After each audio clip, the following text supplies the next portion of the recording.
Hello students, बच्चे, classmates या जो भी लोग वीडियो को देख रहे हैं, सबसे पहले तो आप लोग का हमारे चैनल पर स्वागत है। तो मैं क्लास 12th का जूलॉजी चैप्टर पढ़ा रहा था, जो जूलॉजी चैप्टर का नाम है रिप्रोडक्टिव हेल्थ, जो आप देख सकते हैं एनसीईआरटी में क्लास 12th के जो है जूलॉजी सेक्शन में ये चैप्टर का नाम आता है। तो मैंने ये चैप्टर मतलब बहुत दिन हो गया स्टार्ट किए हुए, क्योंकि बीच में हम घर चल गए थे यहाँ से, तो वीडियो नहीं आ पाई क्योंकि वहाँ बनाने की साधन नहीं था, तो नहीं बना पाए। तो मैं अभी आया हूँ, अभी रेगुलर मतलब 2 दिन से वीडियो आ रही है, परसों भी आई थी, कल भी आई थी।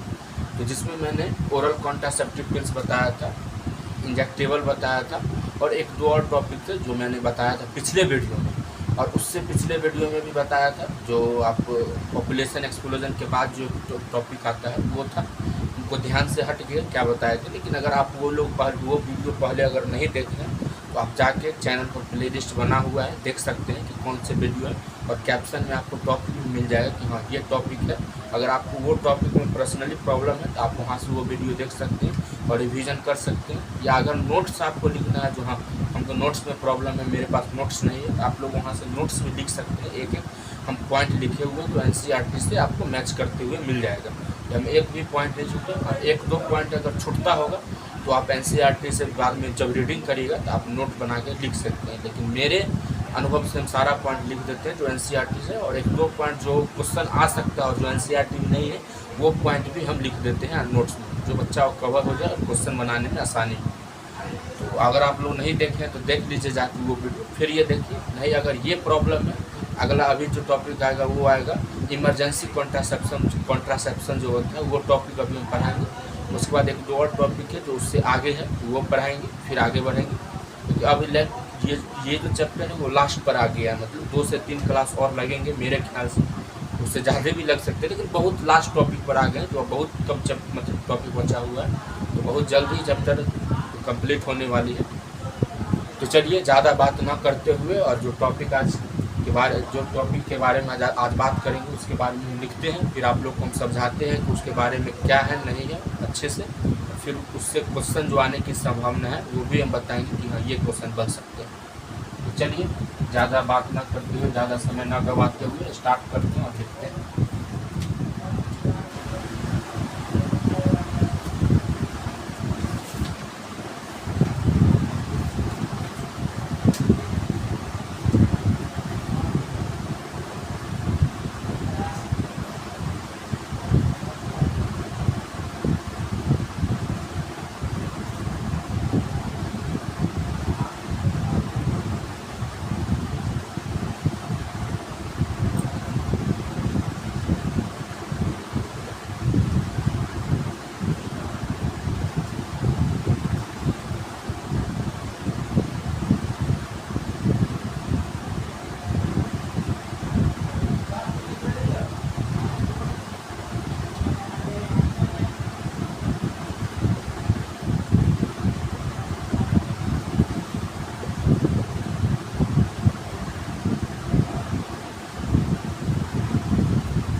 सारा चीज़ आ रहा है जो लिखे हुए हैं, देख रहे थे मोबाइल में जो लिखे हैं जो बोर्ड पर वो सारा चीज़ आ रही है। तो चलिए ये टॉपिक है जो इमरजेंसी कॉन्ट्रासेप्शन एक टॉपिक है, इसको चौथा नंबर आप दे सकते हैं क्योंकि हम कल तीसरा तक स्टार्ट किए थे, तो उसको आप यहाँ पर 4th नंबर दे के आप लिख सकते हैं यहाँ पर इमरजेंसी कॉन्ट्रासेप्शन में। तो यहाँ पर पहला पॉइंट क्या कहता है, सो ध्यान दीजिएगा। This could be used to avoid possible pregnancy due to rape, missed pills और casual unprotected intercourse. Unprotected intercourse मतलब पहले समझ लीजिए कि अनप्रोटेक्टेड इंटरकोर्स मतलब होता है कि आप विदाउट कॉन्डम या पिल्स या एक तरह से आप अनप्रोटेक्ट मतलब प्रोटेक्ट करके आप जब सेक्स नहीं करते हैं, आप एक दूसरे के बॉडी में दो व्यक्ति जब कांटेक्ट में आते हैं और विदाउट किसी प्रोटेक्शन के द्वारा जब आप कांटेक्ट में आ जाते हैं तो उसको अनप्रोटेक्टेड इंटरकोर्स बोल सकते हैं। मतलब एक तरह से बोल सकते हैं कि विदाउट प्रोटेक्शन के द्वारा जब आप लोग जब एक दूसरे से लोग मतलब जब दो व्यक्ति सेक्स करते हैं और विदाउट प्रोटेक्शन होता है तो आप वहाँ पर बोल सकते हैं कि ये अनप्रोटेक्टेड होता है। अनप्रोटेक्टेड इंटरकोर्स मतलब समझ गए क्या है। यहाँ पर याद रखिएगा कि यहाँ क्या कर रहा है, दिस कुड बी यूज्ड, ये इमरजेंसी कॉन्ट्रासेप्शन है, यहाँ पर यूज होगा तो एवॉइड करने के लिए प्रेगनेंसी को एवॉइड करने के लिए किस केस में, जब रेप होता है, रेप के केस में अगर कोई प्रेगनेंसी होता है तो उस समय आप इमरजेंसी कॉन्ट्रासेप्शन को यूज करके प्रेगनेंसी को एवॉइड कर सकते हैं। जब आप कोई पिल्स ले रहे हैं, कोई टैबलेट ले रहे हैं, अगर वो टैबलेट मिस हो जाता है तो उस समय आप इमरजेंसी कॉन्ट्रासेप्शन को यूज करके प्रेगनेंसी को एवॉइड कर सकते हैं। अनप्रोटेक्टेड इंटरकोर्स बता दिए कि जब आप विदाउट प्रोटेक्शन के सेक्स कर लेते हैं और स्पर्म ओवा का मिलन हो जाता है और वो फर्टिलाइज हो जाते हैं और प्रेग्नेंट हो जाती है लेडी, उस समय आप उस केस में आप इमरजेंसी कॉन्ट्रासेप्शन का यूज़ कर सकते हैं। ये समझ के पहला पॉइंट क्या हुआ, आसानी से बहुत इजी तरीके से हम बताते हैं और एक पॉइंट करके आपको समझाते हैं कि हाँ एक पॉइंट मतलब क्या है, इस पॉइंट का मतलब वो समझ लें। दूसरा है कि माइफेप्रिस्टोन एंड मिसोप्रोस्टोन, ये तो जो है वैन यूज्ड कॉम्बिनेशन और मोर देन 90%, ये दोनों जो है कॉम्बिनेशन यूज कब होता है, जब 95% से ज़्यादा हो जाता है। Effective during the first 50 days of pregnancy, ये दोनों जो है मिफेप्रिस्टोन और मिसोप्रोस्टोन है, वो कब होता है जब ये कॉम्बिनेशन कब, ये दोनों है ना जो कॉम्बिनेशन में काम करता है ना, ये कॉम्बिनेशन में काम करता है, यूज़ कब होता है जब 95% से जब ज़्यादा हो जाता है। और ये इफेक्टिव कब होता है ना, इफेक्टिव कब होता है during the first 50 days of pregnancy, ये याद रखिएगा, यहाँ से क्वेश्चन आ जाते हैं। और ये जो होता है ये और ये किस चीज़ में काम करता है, तो कॉम्बिनेशन में दोनों काम करता है। ये समझ गए और ये समझ गए, यहाँ से क्वेश्चन मांग सकते हैं। दूसरा पॉइंट भी आप समझ गए आसानी से। तीसरा भी वही है, मिफेप्रिस्टोन RU486 जो है एंटी प्रोजेस्टेरोन है, ये है सिंगल पिल होता है जो RU486 जो है, ये पहला नंबर तो एंटी प्रोजेस्टेरोन हो गया और ये सिंगल पिल में आता है, सिंगल पिल ट्रीटमेंट होता है और it has very high affinity for progesterone receptor, और इसका जो होता है बहुत ज़्यादा चांस जो होता है, बहुत ज़्यादा एफिनिटी हो जाता है प्रोजेस्टेरोन रिसेप्टर के मदद करने में। तो ये तीनों पॉइंट आप समझ गए कि तीनों पॉइंट क्या कहता है, इमरजेंसी कॉन्ट्रासेप्शन में इसका कहाँ का यूज है और कहाँ यूज नहीं है, ये 3 पॉइंट है। तो पहले 2 पॉइंट अभी इसका और बचा हुआ है ना, 3 पॉइंट है, 2 पॉइंट और बचा हुआ है, अभी जगह नहीं था तो नहीं लिखे, पहले आप इतना लिख लीजिए, फिर वो 2 पॉइंट को लिखते हैं, फिर समझाते हैं, फिर आगे बढ़ते हैं। पहले इतना लिखिए फिर आगे बढ़ते हैं।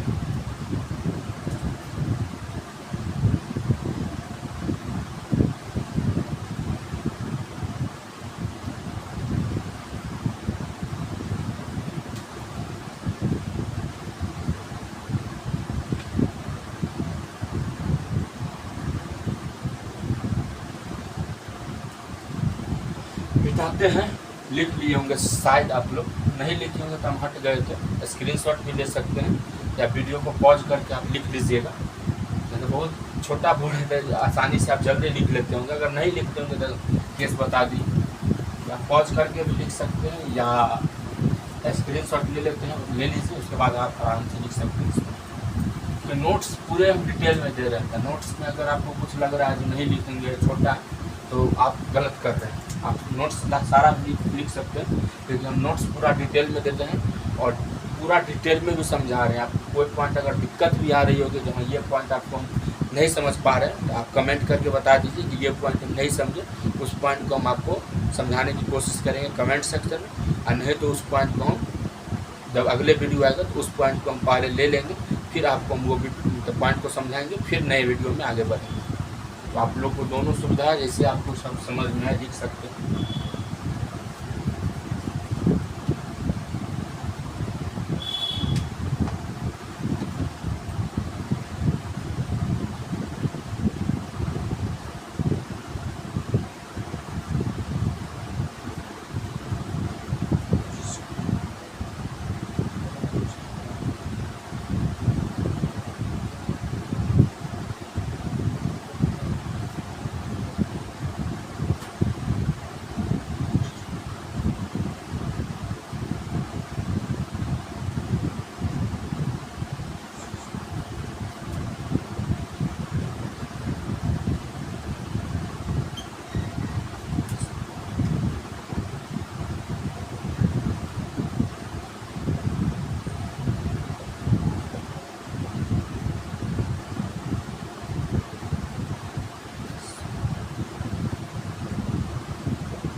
देख लीजिए जो बताया अभी, इसमें 2 पॉइंट छूटा हुआ था, जो आपको हम लिख दिए और समझा देते हैं ये 2 पॉइंट क्या करता है। पहले तो पहला है एडमिनिस्ट्रेशन ऑफ प्रोजेस्टेरोन्स और प्रोजेस्टोजेन, मतलब दोनों में की चीज़ है, प्रोजेस्टोन्स और प्रोजेस्टोजेन और एस्ट्रोजन जो कॉम्बिनेशन है, मतलब ये दोनों जो है ना सेम चीज़ है।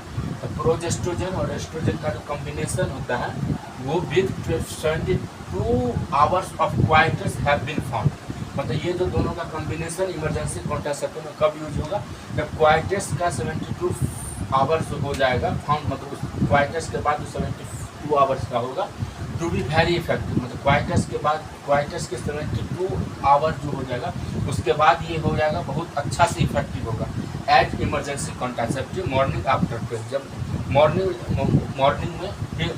में जब पिल्स लीजिएगा उसके बाद क्वाइटस के 72 आवर्स के बाद ये बहुत ज़्यादा इफेक्टिव हो जाएगा। जो प्रोजेस्टेरोन एस्ट्रोजन के कॉम्बिनेशन में यूज होता है वो किस चीज़ में मदद करते हैं, इमरजेंसी कॉन्ट्रासेप्शन में बता रहे हैं कि ये सारा चीज़ जो पॉइंट हम बता रहे हैं वो इमरजेंसी कॉन्ट्रासेप्शन के अंदर ही ये सारा पॉइंट आता है। तो आप समझ गए होंगे क्या पॉइंट कह रहा होगा, तो ये पॉइंट समझ गए। फिर दूसरा पॉइंट में आता है insertion of IOD with in 24 बोल रहे 72 आवर्स ऑफ अनप्रोटेक्टेड से प्रिवेंट्स इम्प्लांटेशन, मतलब जो होता है इंसर्शन ऑफ आईओडी मतलब होता है इंट्रा यूटेराइन डिवाइस जो बताए थे, हार्मोनल वाला बताए थे, कॉपर वाला बताए थे, पिल्स भी बताए थे। तो जो इंट्रा यूटेराइन डिवाइस होता है उसका इंसर्शन होता है कब होता है, तो with in 72 hours of unprotected sex. Unprotected sex हम पिछले पॉइंट में बता दिए कि अनप्रोटेक्टेड सेक्स क्या होता है, तो उसके विद इन उसके बाद मतलब मतलब है ना insertion of IOD with in 72 hours of unprotected, मतलब जब अनप्रोटेक्टेड सेक्स हो जाता है उसके 72 आवर्स के अंदर आईओडी का इंसर्शन होता है, और इंसर्शन करके आप इम्प्लांटेशन जो है प्रिवेंट कर सकते हैं। मतलब आप जो होता है इम्प्लांटेशन, जो आगे का प्रोसेस होता है सेक्स के बाद, वो आप आईओडी को लगा के आप प्रिवेंट कर सकते हैं, जो कि इमरजेंसी कॉन्ट्रासेप्शन में आता है। और ये सारा चीज़ होता है आप डॉक्टर की निगरानी में ही ये सारा चीज़ कर सकते हैं, या जो प्रोफेशनल होंगे या जो एक्सपर्ट बोल सकते हैं उसके सामने में या उसकी निगरानी में ये सारा चीज़ आप कर सकते हैं। कि ये सारा चीज़ आप गवर्नमेंट की तरफ से एक तरह से अलाउ नहीं है, तो इमरजेंसी कॉन्ट्रासेप्शन में ये सारा चीज़ आप देखभाल में ही करवाइएगा तो फ़ायदा रहेगा और अच्छा रहेगा। तो इमरजेंसी कॉन्ट्रासेप्शन जो था चौथा पॉइंट है। पहला था जो बताए थे ओरल कॉन्ट्रासेप्टिव पिल्स बताए थे, दूसरा था इंजेक्टेबल्स था, और तीसरा पॉइंट जो था मेरे याद में हाँ इम्प्लांट्स था तीसरा पॉइंट, और चौथा जो है इमरजेंसी कॉन्ट्रासेप्शन था। तो आपको हम तीनों जो पॉइंट था वो पिछले वीडियो में बता दिए थे। अगर वो वीडियो आप लोग नहीं देखे तो पहले वो वीडियो आप जाके देख लीजिएगा कि क्या कहता है वो वीडियो। तीनों पॉइंट आप आसानी से समझ जाइएगा। और चौथा पॉइंट बच गया तो वो अभी हम आपको 5 पॉइंट में इसमें बचा हुआ था, वो पाँचों पॉइंट आपको अच्छे से लिख दिए, समझा दिए और अच्छे से बता दिए कि कहाँ से क्वेश्चन आ सकते हैं नहीं आ सकते। तो पहले ये आप आसानी से लिख लीजिए, फिर आगे बढ़ते हैं और आगे कौन कौन सी पॉइंट है उसके बारे में हम बात करते हैं। तो पहले इतना लिखिए जल्दी से।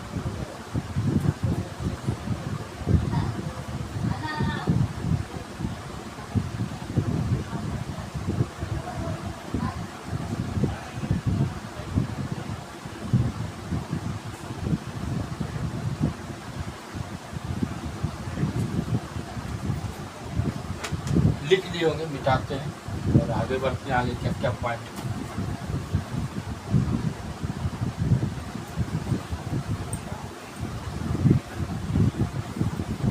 और इसके अब आगे पॉइंट जो साइड इफेक्ट है, जो कॉन्ट्रासेप्टिव पिल्स बताए या कोई क्या चीज़ बताए उसको हम लिख देते हैं, साइड इफेक्ट क्या हैं और बता देते हैं कौन कौन से पॉइंट। उससे डायरेक्ट क्वेश्चन आता है तो उसमें कोई समझने वाली बात नहीं, क्योंकि आपको याद रखना ही होगा कि इसके साइड इफेक्ट क्या है और नहीं है, वो हम आप लिखते हैं और आप समझाते हैं।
देख लीजिए, उसने बताया कि अभी बताए तो side effective of contraceptive method, जो हम इतना चीज़ सारा चीज़ बताए कॉन्ट्रासेप्टिव मेथड के जो बताए 4-5 पॉइंट, हार्मोनल पिल्स जो बताए, प्रॉपर्टी बताए, ओरल कॉन्ट्रासेप्टिव पिल्स बताए, इम्प्लांट बताए, जो अभी इमरजेंसी कॉन्ट्रासेप्टिव बताए, वो सारा चीज़ का जो होता है साइड इफेक्ट क्या हो सकता है, तो वो है, क्योंकि अगर फ़ायदा है तो उसके साइड इफ़ेक्ट भी होंगे। ये ऑब्वियस सी बात है कि अगर कोई चीज़ का फ़ायदा हो रहा है, अगर वो चीज़ अगर नुकसान है बॉडी के लिए और वो चीज़ फ़ायदा आपको दे रहा है, तो उसके लिए आप बाद में या पहले नुकसान है, वही साइड इफ़ेक्ट है।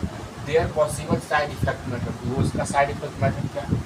तो नौसिया नामक बीमारी हो सकती है। तो नौसिया होती है जो आप नोज के थ्रू जो होते हैं, वो सांस लेने में या कोई चीज़ में प्रॉब्लम होती है। इतना समझिए, इसका मतलब सिंपल सा कि नौजिया हो सकता है, एब्डोमिनल पेन हो सकता है, इसके ब्रेक थ्रू ब्लीडिंग हो सकता है, इरेगुलर मेंस्ट्रुअल ब्लीडिंग हो सकता है, मतलब कि मेंस्ट्रुअल साइकिल जब चलती है उस समय इरेगुलर ब्लीडिंग हो जाएगा, मतलब कभी भी ब्लड निकल सकता है, ब्लड फ्लो हो सकता है, तो वो हो गया irregular menstrual blood.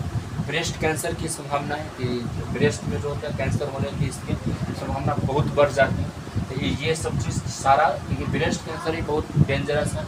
Irregular menstrual bleeding जब हो रहा है तो उसमें ही बहुत सारा पेन होता है। ब्रेक थ्रू ब्लीडिंग है तो उसमें ऑब्वियस बात है कि पेन होगा, जब ब्लड निकलेगा इसमें ही पेन होगा। ब्रेस्ट कैंसर आप लोग जानते हैं, कैंसर नाम का बीमारी जो होता है वो बहुत डेंजरस बीमारी है, और ये ब्रेस्ट कैंसर तो वो भी और डेंजर हो जाता है। एब्डोमिनल पेन है, तो पेन में तो ऑब्वियस सी बात है कि बॉडी में एब्डोमिनल पेन, एब्डोमिनल दर्द होगा, और नौजिया भी एक तरह से ये भी हो गया।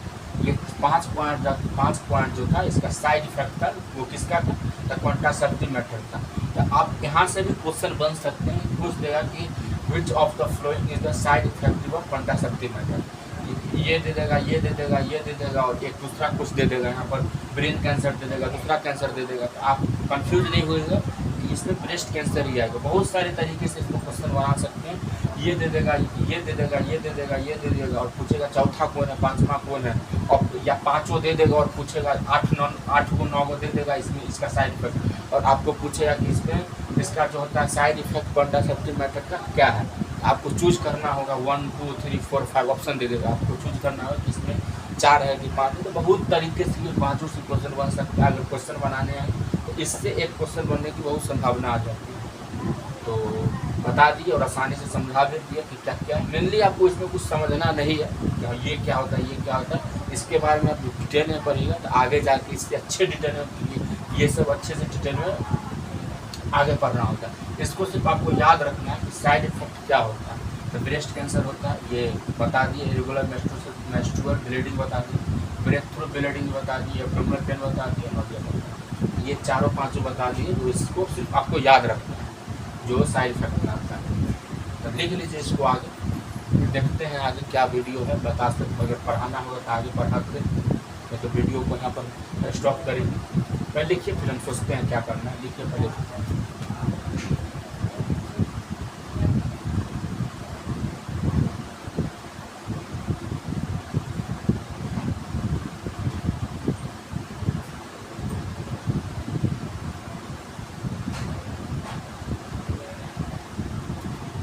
छोड़ देते हैं हम यहाँ तक, आप लोग यहाँ लिख लिए होंगे, साइड इफेक्ट तक हम यही छोड़ देते हैं। यहाँ तक एक टॉपिक जो है ना आपका कंप्लीट होता है।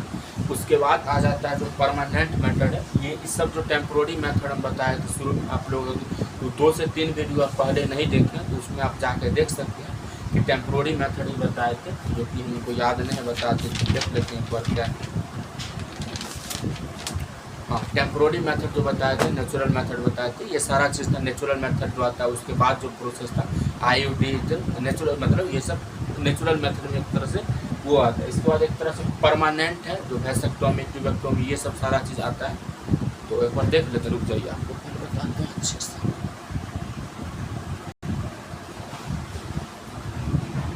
तो हाँ, क्या बोल रहे थे? हाँ, बोल रहे थे कि जो इससे 2 से 3 वीडियो आप जब पीछे जाइएगा तो उसमें आप देखिए कि नेचुरल मेथड हम बताए थे, जिसमें केमिकल मेथड बताए थे, बैरियर मेथड बताए थे, IUD बताए थे, ये सारा चीज़ बताए जो कि आप नेचुरल मेथड के अंदर आता है। तो वो सारा चीज़ मैंने यहाँ तक एक तरह से कंप्लीट कर दिया। ये नेचुरल मेथड के अंदर ही बोल सकते हैं इसको आता है। उसके बाद आ जाता है परमानेंट मेथड, जो परमानेंट मेथड के अंदर आता है वैसेक्टोमी, ट्यूबेक्टोमी और बहुत सारे चीज़ें जो परमानेंट मेथड के अंदर आते हैं।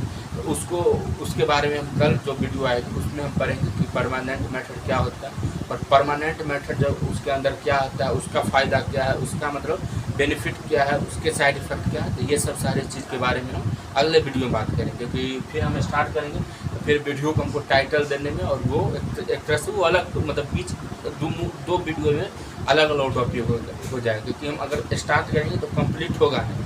परमानेंट मेथड में 10 मिनट 15 मिनट पढ़ाएंगे, ट्यूबेक्टोमी या वैसेक्टोमी पढ़ाएंगे, और फिर वीडियो लंबी हो जाएगी तो फिर देने का कोई फ़ायदा है नहीं। आप लोग समझ गए होंगे क्या करना चाहते हैं। और एक वीडियो जब शुरू से जब कल आएंगे तो हम परमानेंट मेथड स्टार्ट करेंगे, और उसमें जहाँ तक कंप्लीट होने की संभावना रहेगी वहाँ तक हम उस वीडियो में खींच के लेके जाएंगे और कंप्लीट करेंगे परमानेंट मेथड। मतलब एक तरह से नए वीडियो में परमानेंट मेथड स्टार्ट होगा, अलग टॉपिक होगा, अलग वीडियो होगी, तो आप लोगों को भी पढ़ने में आसानी होगी। और जो वीडियो नए बच्चे आएंगे उनको भी अगर टॉपिक में दिक्कत होगा तो वो वीडियो भी आप वहाँ से वो लोग भी देख सकते हैं। वो इसलिए हम वीडियो को अभी कंप्लीट कर रहे हैं। तो समझ गए होंगे यहाँ तक, आई होप कि आप लोग समझे होंगे यहाँ तक, जो जितना बताया, जितना लिखाया और जितना समझाया मैंने। अगर इसमें आपको कोई प्रॉब्लम है, यहाँ तक जो बताए हैं उसमें अगर आपको कोई प्रॉब्लम है तो बेहिचक आप कमेंट करके हमको बताइए कि ये पॉइंट हमको नहीं समझ में आया। वो पॉइंट को हम आपको समझाने की कोशिश करेंगे कमेंट सेक्शन में। या अगर आप नहीं समझे, मतलब बोलिए कि हाँ नहीं समझे, तो फिर हम जब कल वीडियो आएंगे तो आपके पॉइंट पे, आपके प्रॉब्लम को हम पहले बोर्ड पर अच्छे से लिख के समझाएंगे, फिर हम नए वीडियो की आगे की ओर करेंगे। तो हाँ, उससे पहले अगर वीडियो अच्छी लगी होगी तो चैनल को सब्सक्राइब कर दीजिएगा, वीडियो को लाइक कर दीजिए, और अपने फ्रेंड लोग को शेयर कीजिए वीडियो, ताकि वो लोग भी देख सके और रिवीजन कर सके और पढ़ सके यहाँ से, और अच्छे से रिवीजन कर सके, याद कर सके। तो चलिए मिलते हैं अगले वीडियो में, तब तक के लिए bye bye and take care.